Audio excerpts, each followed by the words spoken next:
નમસ્કાર વિદ્યાર્થી મિત્રો, ધોરણ 11 ફિઝિક્સ વિષયના આજના આ વિડિયો લેક્ચરની અંદર આપ દરેક વિદ્યાર્થીઓનું સ્વાગત છે. છેલ્લે આપણે ગુરુત્વાકર્ષણ ચેપ્ટરની અંદર ગુરુત્વ પ્રવેગ બરાબર અલગ અલગ જગ્યાએ ગુરુત્વ પ્રવેગ છે ને આપણે સમીકરણ જોયા છે બરાબર કે ભાઈ ઊંડાઈ સાથે ગુરુત્વ પ્રવેગમાં કેવો ફેરફાર થાય, ઊંચાઈ સાથે ગુરુત્વ પ્રવેગમાં કેવો ફેરફાર થાય, સપાટી પર ગુરુત્વ પ્રવેગ કેટલો હોય બરાબર અને આપણે સમીકરણો જોયા હતા. હવે આજે આપણે એક નવો ટોપિક એટલે કે ગુરુત્વ સ્થિતિ ઊર્જા બરાબર એની આપણે ચર્ચા કરવાની છે. સૌપ્રથમ તો ગુરુત્વ સ્થિતિ ઊર્જા શું છે બરાબર. તો કોઈ પણ પદાર્થ છે ને આપણે કોઈ પણ બે પદાર્થો આપણે લઈએ તો બંને પદાર્થો એકબીજા પર ગુરુત્વાકર્ષણ બળ છે લગાડતા હોય છે. ધારો કે m1 અને m2 દળના આપણે બે પદાર્થ લઈએ તો m1 અને m2 દળનો પદાર્થ છે એ બંને એકબીજા ઉપર છે ગુરુત્વાકર્ષણ બળ લગાડે છે બરાબર. જ્યારે આ બંને પદાર્થોને એકબીજા તરફ લાવવામાં આવે બરાબર તો ત્યારે ગુરુત્વાકર્ષણ બળ વડે કંઈક કાર્ય થાય છે, કારણ કે બળ લાગે એટલે કંઈક કાર્ય થવાનું બરાબર. બે પદાર્થો હોય ધારો કે આવી રીતે એક m1 દળનો પદાર્થ અને એક m2 દળનો પદાર્થ, તો જ્યારે એ બંનેને એકબીજાની નજીક લાવવામાં આવે છે બંને એકબીજા પર બળ લગાડે. ધારો કે આ m1 દળનો પદાર્થ છે m2 પર કેટલું બળ લગાડે તેને F21 કહીએ, m2 દળનો પદાર્થ m1 પર કેટલું બળ લગાડે F12 કહીએ બરાબર. તો આ બળ જે લાગે છે બરાબર એના કારણે છે કંઈક કાર્ય થશે. જ્યારે આપણે બેને એકબીજા તરફ લાવીએ ત્યારે આ ગુરુત્વાકર્ષણ બળની દિશામાં જ આપણે લાવીએ છીએ બરાબર. એટલે જે કાર્ય થાય છે ગુરુત્વાકર્ષણ બળ વડે કાર્ય થાય છે, એ કાર્ય આપણે ધન મળે બરાબર.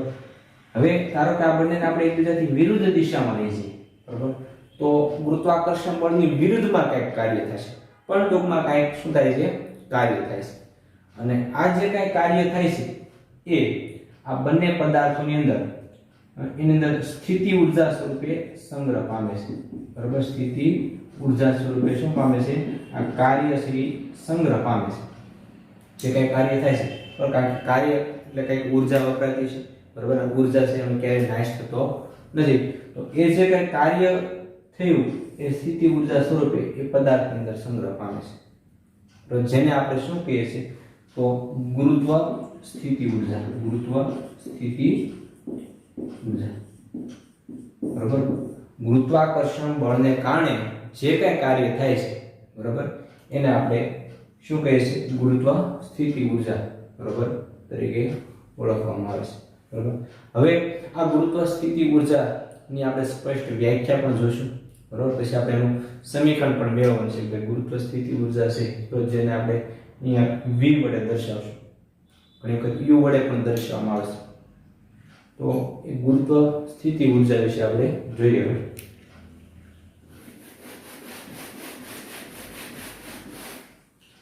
પહેલા તો એની વ્યાખ્યા જોઈએ.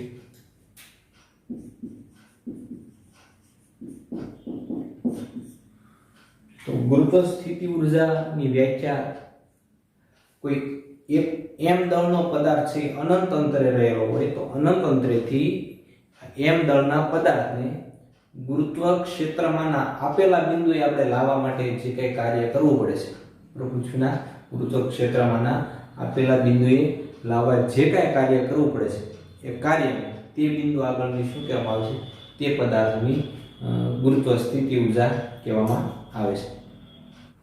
તો એની વ્યાખ્યાઓ જોઈએ. m દળના પદાર્થને અનંત અંતરેથી ગુરુત્વ ક્ષેત્ર અથવા તો ગુરુત્વ તીવ્રતા અથવા ગુરુત્વ ક્ષેત્ર માના આપેલા બિંદુએ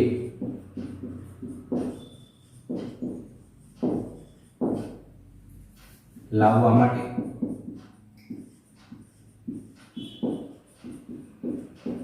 ગુરુત્વાકર્ષણ બળની વિરુદ્ધમાં કરવા પડતા કાર્યને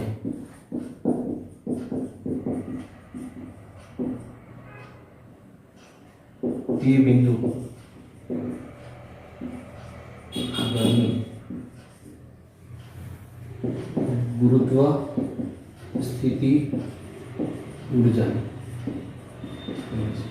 પ્રત્યે પદાર્થની તે બિંદુ આપણને ગુરુત્વ સ્થિતિ ઊર્જા છે કહેવામાં આવે છે. અહીં આપણે અનંત અંતરેથી શા માટે લાવીએ છીએ? બરાબર, તો અનંત અંતરે છે એ ગુરુત્વ સ્થિતિ ઊર્જા છે યાદચ્છિક રીતે છે શૂન્ય લેવામાં આવે છે. તો અનંત અંતરે છે ગુરુત્વ સ્થિતિ ઊર્જા છે કેવી લઈશું આપણે? શૂન્ય. અનંત અંતરે ગુરુત્વ સ્થિતિ ઊર્જા યાદચ્છિક રીતે શૂન્ય લેવામાં આવે છે. અનંત અંતરે છે કોઈ પણ પદાર્થ રહેલો હોય તેની ગુરુત્વ સ્થિતિ ઊર્જા શૂન્ય છે. શા માટે? કારણ કે અનંત અંતરે છે પૃથ્વીના ગુરુત્વાકર્ષણ ક્ષેત્રની બહાર કહી શકાય. બરાબર, અને ત્યાંથી કોઈ પદાર્થ છે એ પૃથ્વી સુધી આવવાનું નથી, કારણ કે એની પર ગુરુત્વાકર્ષણ બળ લાગતું નથી. ગુરુત્વાકર્ષણ બળ નથી લાગતું એનો મતલબ એવો છે ક્યાં કોઈ કાર્ય થશે નહીં. કાર્ય જો ન થાય, કાર્ય શૂન્ય હોય તો સ્થિતિ ઊર્જા કેવી કહી શકાય? શૂન્ય કહી શકાય. એટલે ખાસ યાદ રાખશું કે અનંત અંતરે આપણે સ્થિતિ ઊર્જા જ્યારે પણ લેવાની થાય ગુરુત્વ સ્થિતિ ઊર્જા એ કેવી લઈશું? શૂન્ય. અનંત અંતરેથી આપણે m દળનો કોઈ પદાર્થ છે તો એને આપણે ક્યાં લાવવાનો છે? તો ગુરુત્વ ક્ષેત્રમાં પૃથ્વીનું જે ગુરુત્વાકર્ષણ બળ લાગે છે જે ક્ષેત્રની અંદર એની અંદર આપણે એ પદાર્થને લાવવો છે. પદાર્થને લાવવા માટે શું કરવું પડશે? કે કાર્ય કરવું પડશે, અને જે કાર્ય કરવું પડશે એ કાર્ય તે આપણે શું કહીશું? એ પદાર્થની ગુરુત્વ સ્થિતિ ઊર્જા તરીકે ઓળખાય છે. બરાબર, હવે ધારો કે આપણે એની માટે પહેલા આપણે h1 ઊંચાઈથી પદાર્થને h2 ઊંચાઈ લઈ જવા માટે કાર્ય કેટલું કરવું પડશે એ મેળવીશું. બરાબર, અને એના આધારે પછી આપણે ગુરુત્વ સ્થિતિ ઊર્જાનું સૂત્ર મેળવશું. બરાબર, ધારો કે આ પૃથ્વી છે, પૃથ્વીની સપાટીથી કોઈ એક પદાર્થ છે ધારો કે h1 ઊંચાઈ રહેલો છે. કેટલી ઊંચાઈ? h1 ઊંચાઈ. ત્યાંથી આપણે એને ક્યાં લઈ જવાનું છે? તો h2 ઊંચાઈ લઈ જવાનું છે. h1 ઊંચાઈથી પદાર્થને આપણે ધારો કે અહીંયા અત્યારે પદાર્થ રહેલો છે તો ત્યાંથી આપણે એને h2 ઊંચાઈએ લઈ જવું છે. તો એની માટે કેટલું કાર્ય કરવું પડશે? તો આ બંને બિંદુઓ વચ્ચેનો જે સ્થિતિ ઊર્જાનો તફાવત છે એ તફાવત જેટલું આપણે કાર્ય કરવું પડશે. બરાબર, બંને આ બિંદુઓ વચ્ચેના સ્થિતિ ઊર્જાના તફાવત જેટલું કાર્ય કરવું પડશે. એટલે કે h1 ઊંચાઈથી h2 ઊંચાઈ m દળના પદાર્થને લઈ જવા માટે કરવું પડતું કાર્ય એ કેટલું થશે? તો W બરાબર બંનેની સ્થિતિ ઊર્જાના તફાવત જેટલું, એટલે કે mgh2 mgh1. સ્થિતિ ઊર્જાનું સૂત્ર છે mgh.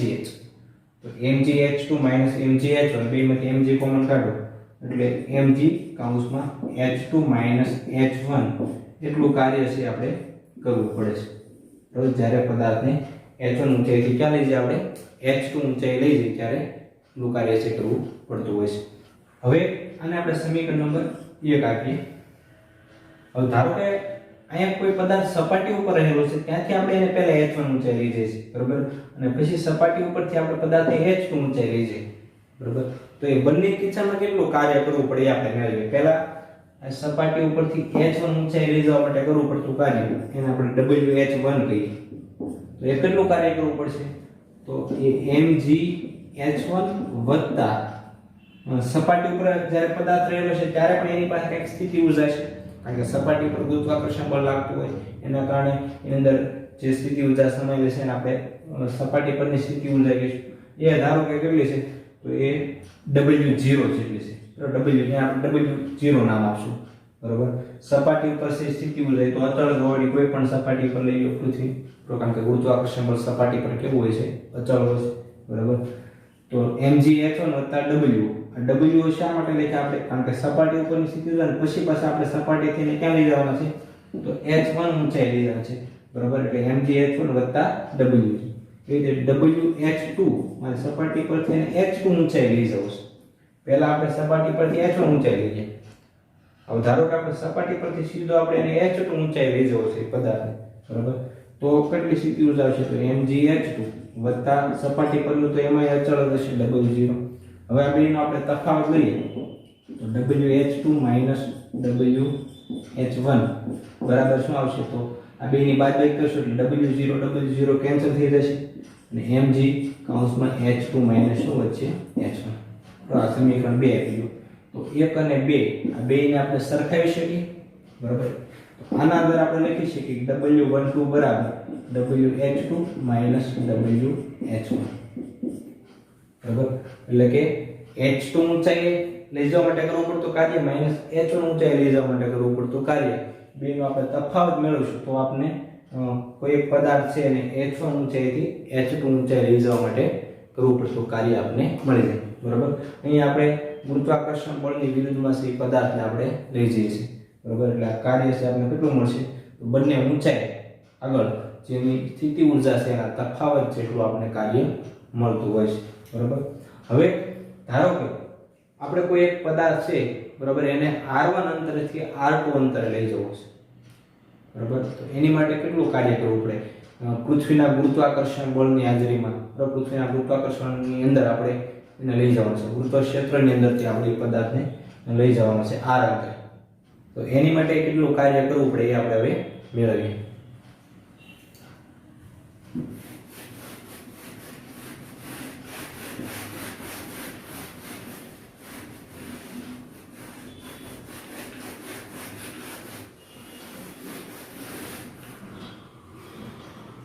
શું કરવાનું છે આપણે? તો પૃથ્વીના ગુરુત્વાકર્ષી ક્ષેત્રની અંદર કોઈ એક પદાર્થ છે ને r1 અંતરેથી ક્યાં લઈ જવાનો છે? તો r2 અંતરે લઈ જવા માટે કરવું પડતું કાર્ય. બરોબર. આપણે મેળવવું છે. તો એની માટે પહેલા તો આપણે એક પદાર્થ પર લાગતું ગુરુત્વાકર્ષણ બળ છે મેળવશું. m દળનો પદાર્થ છે. અહીં આપણે કોને લઈ જવાનો છે? તો m દળના પદાર્થને આપણે પૃથ્વીના ગુરુત્વાકર્ષણ ક્ષેત્રની અંદરથી, બરાબર, આપણે એને r1 થી ક્યાં લઈ જવાનો છે? r2 અંતર લઈ જવાનો છે. બરાબર. તો એની માટે આપણે કેટલું કાર્ય કરવું પડે? તો એની માટે પહેલા આપણે બળ મેળવીએ કે ભાઈ એ પદાર્થ છે એની ઉપર કેટલું ગુરુત્વાકર્ષણ બળ લાગતું છે. તો ગુરુત્વાકર્ષણ બળનું આપણી પાસે સૂત્ર છે F બરાબર g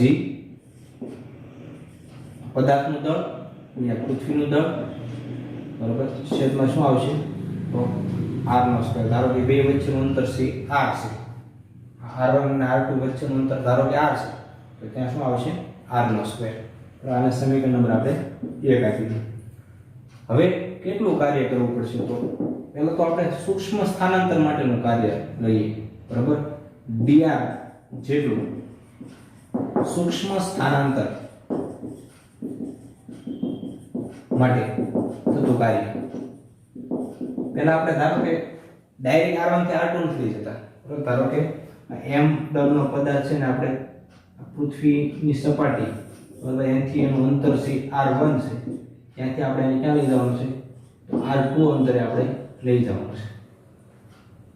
તો ડાયરેક્ટ સીધો આપણે r1 થી સીધો આપણે r2 સુધી નહીં લઈ જઈએ. પહેલા ધારો કે સૂક્ષ્મ એટલું dr જેટલું સ્થાનાંતર કરાવશું, બરાબર. પહેલા એટલું સ્થાનાંતર કરાવશું. તો એની માટે કરવું પડતું કાર્ય આપણે મેળવીએ, એને આપણે dw કહીએ. કે સૂક્ષ્મ સ્થાનાંતર છે એટલે કાર્ય પણ કેવું છે? સૂક્ષ્મ છે.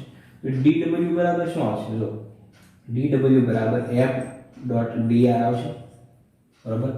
અને બળ અને સ્થાનાંતર બે એક દિશામાં છે એટલે ડોટ ની જગ્યાએ આપણે cos 0 નું મૂલ્ય 1 લેશું.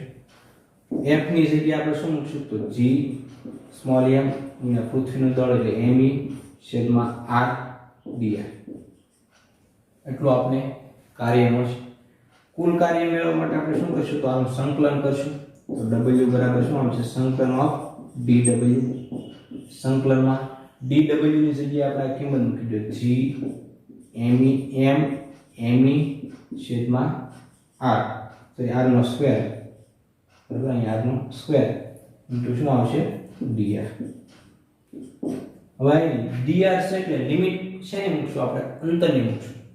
તો r1 થી આપણે r2 સુધી જવાનું છે એટલે લિમિટ કઈ આવશે? r1 થી r2 ની આવશે. ખ્યાલ આવશે? પહેલા આપણે સૂક્ષ્મ કાર્ય મેળવ્યું એટલે એફ ડોટ ડીઆર, એફ ની જગ્યાએ બળ તો અચળ છે જીએમ ઇન્ટુ એમઈ.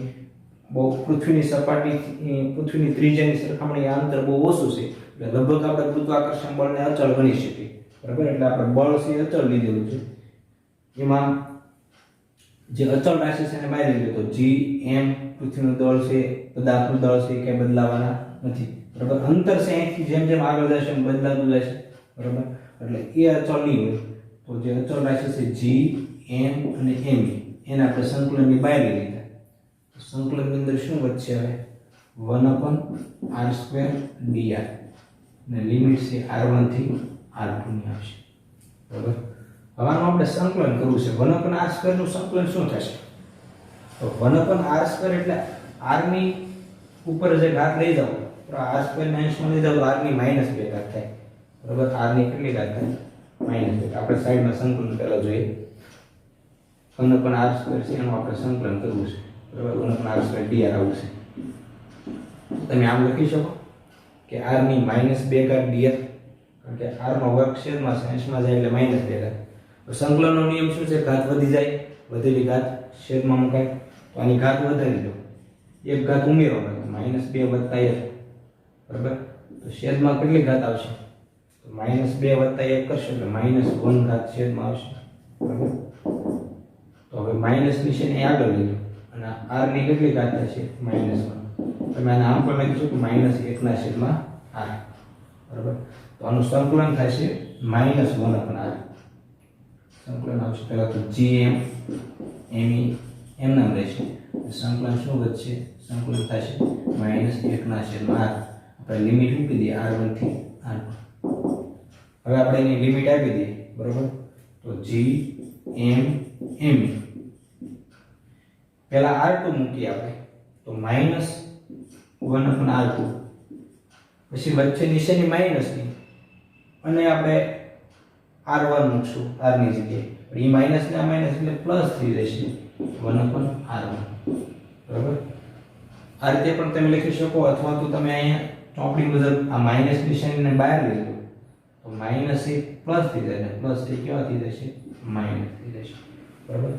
તો આ આપણે જે સૂત્ર મળ્યું, આ જે કાર્યનું જે સૂત્ર મળ્યું, એટલે આ જે કાર્ય જે કંઈ થાય છે એટલી સ્થિતિ ઊર્જા છે એ પદાર્થની અંદર રહેલી હશે, તો સંગ્રહ પામેલી હશે, બરાબર.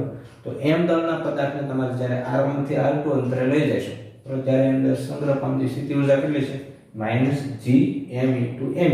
1/r2 - 1/r1.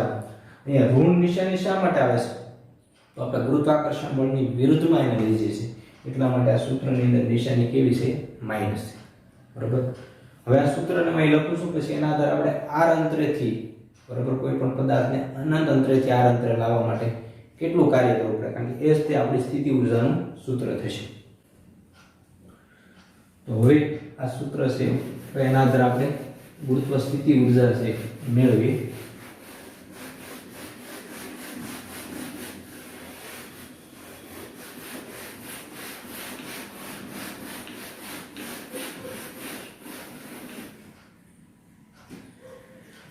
હમણાં આપણે સૂત્ર જોયું કે W બરાબર આપણે શું મળ્યું -gm me છેદમાં r, સોરી કૌંસમાં 1/r2 - 1/r1, બરાબર. આવું આપણે સૂત્ર મળ્યું -gm * me કૌંસમાં 1/r2 - 1/r1. હવે ધારો કે આપણે એ પદાર્થ છે, બરાબર, એને r1 બરાબર r અંતરેથી r2 બરાબર ઇન્ફિનિટી અંતરે લઈ જાવ છે,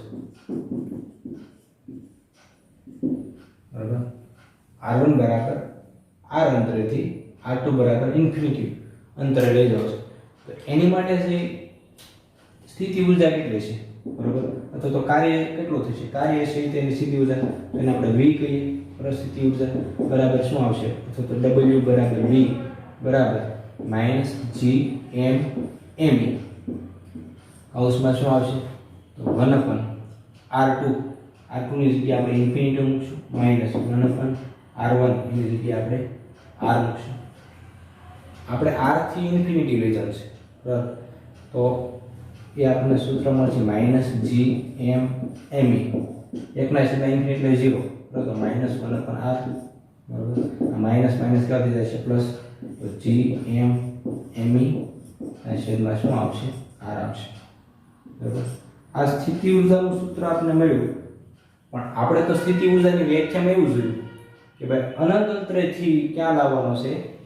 આપેલા અંતર એટલે કે આર અંતર લાવવાનો છે.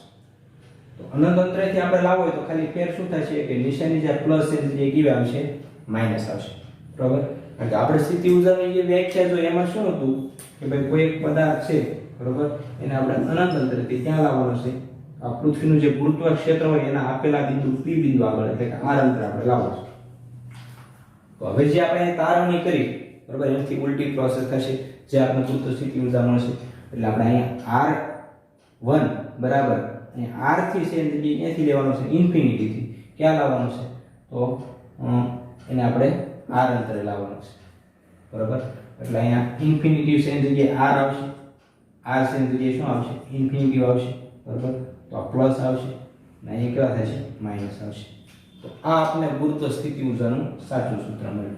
તો પહેલા આપણે જોયું આપણે R આગળથી ઇન્ફિનિટી અંતર લઈ ગયા. ગુરુત્વ સ્થિતિ ઊર્જાની વ્યાખ્યા મુજબ આપણે શું કહીએ છીએ કે ભાઈ કોઈ પણ પદાર્થને અનંત અંતરેથી ગુરુત્વ ક્ષેત્ર, કારણ કે આ પૃથ્વી છે એટલે ગુરુત્વ ક્ષેત્ર આ એટલા વિસ્તારમાં ધારો કે એનું ગુરુત્વ ક્ષેત્ર છે, અહીંથી બહાર જાવ તો ગુરુત્વ ક્ષેત્ર છે નહીં. ગુરુત્વ ક્ષેત્ર એટલે એવો વિસ્તાર કે જ્યાં ગુરુત્વાકર્ષણ બળ, પૃથ્વીનું ગુરુત્વાકર્ષણ બળ છે લાગતું હોય, તો એવો વિસ્તાર ધારો કે હશે. અહીંથી આગળ જાવ એટલે ઇન્ફિનિટી આગળ છે, ગુરુત્વાકર્ષણ બળ લાગતું નથી. અને ત્યાંથી આપણે કોઈ એક m દળનો કોઈ પદાર્થ છે એને ક્યાં લાવવાનો છે? આ ગુરુત્વ ક્ષેત્રવાળા વિસ્તારમાં r અંતરે છે આપણે લાવવાનું છે. એટલે અહીં ઇન્ફિનિટી થી આપણે r લેશું, એટલે અહીં r આવશે અને ઇન્ફિનિટી આવશે, બરાબર. એકના છેદમાં r, તો માઈનસ gm me ના છેદમાં શું મળશે? આપણે r મળશે. આ આપણને શેનું સૂત્ર મળશે? ગુરુત્વ સ્થિતિ ઊર્જા, બરાબર. કોઈ પણ પદાર્થની આપણે ગુરુત્વ સ્થિતિ ઊર્જા મેળવી શું આવશે? માઈનસ gm me છેદમાં r. ગુરુત્વાકર્ષણનો સાર્વત્રિક અચળાંક, જે પદાર્થ હોય પદાર્થનું દળ ગુણ્યા જે પદાર્થના આપણે ગુરુત્વ ક્ષેત્રમાં લાવતા હોય, પૃથ્વીના ગુરુત્વ ક્ષેત્રમાં લાવવાનું છે. તો દાખલા તરીકે આપણે કોઈ બીજા ગ્રહના ગુરુત્વ ક્ષેત્રમાં લઈ જવાનું હોય તો એ ગ્રહનું દળ આવે, પૃથ્વીના ગુરુત્વ ક્ષેત્રમાં આપણે લાવવાનું છે એટલે પૃથ્વીનું દળ છેદમાં શું આવશે? જેટલા અંતરે આપણે એને લાવવાનું છે, બરાબર. તો એ અંતર આવશે. તો આ રીતે ગુરુત્વ સ્થિતિ ઊર્જા, બરાબર, એનો એકમ તો જે સ્થિતિ ઊર્જાનો જે એકમ છે એ આવશે જૂલ, બરાબર. અને મેં કીધું એનું જે સંજ્ઞા છે એને v વડે પણ દર્શાવે, ઘણી વખત u વડે પણ દર્શાવવામાં આવે છે, બરાબર. આજે આપણે સ્થિતિ ઊર્જાનું સૂત્ર જોયું, એમાં આપણે પદાર્થ અને પૃથ્વીની વાત કરી છે, બરાબર. ધારો કે કોઈ બે પદાર્થો આપણે લઈએ, એક m1 દળનો પદાર્થ અને એક m2 દળનો પદાર્થ, તો આ તંત્રની સ્થિતિ ઊર્જા કેટલી છે? તો સ્થિતિ ઊર્જા હંમેશા કોઈ ગુરુત્વ સ્થિતિ ઊર્જા કોઈ એક પદાર્થની નહીં હોય, આખા તંત્રની છે, બરાબર. તો ધારો કે બે પદાર્થો આપણે લઈએ, એક m1 દળનો પદાર્થ છે, એક m2 દળનો પદાર્થ છે, બરાબર. આ બંને પદાર્થોથી બનતા તંત્રની આપણે સ્થિતિ ઊર્જા મેળવીએ તો એનું સૂત્ર શું આવશે? તો આ સૂત્ર મુજબ હતી એને આપણે સ્થિતિ ઊર્જા મેળવી તો માઈનસ g, આ m છે અહીંયા પહેલા પદાર્થનું દળ એટલે m1, me છે એટલે બીજા પદાર્થનું દળ એટલે m2, અને છેદમાં બે પદાર્થો વચ્ચેનું અંતર ધારો કે તો r છે, બરાબર. એટલે છેદમાં શું આવશે? r આવશે. તો આના આધારે આપણે છે કોઈ બે પદાર્થોથી બનતા તંત્રની સ્થિતિ ઊર્જા છે મેળવી છે, બરાબર. આની જગ્યાએ ધારો કે ત્રણ પદાર્થો હોય તો શું કરવું? તો ધારો કે m1 છે, m2 છે અને અહીં એક ત્રીજો પદાર્થ છે ધારો કે m3 છે. તો હવે એની સ્થિતિ ઊર્જા આપણે કઈ રીતે મેળવીશું, બરાબર. તો એનું સૂત્ર આપણે જોઈએ.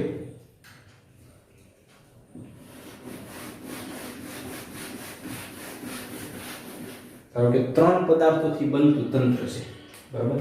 પહેલા તો એની વચ્ચેનું અંતર આપણે લખી નાખીએ. આ m1 અને m2 વચ્ચેનું અંતર એને આપણે r12 કહી દઈએ. m1 અને m3 વચ્ચેનું અંતર છે એને આપણે r13 કહી દઈએ, અને m2 અને m3 વચ્ચેનું અંતર આપણે r23 કહી દઈએ, બરાબર.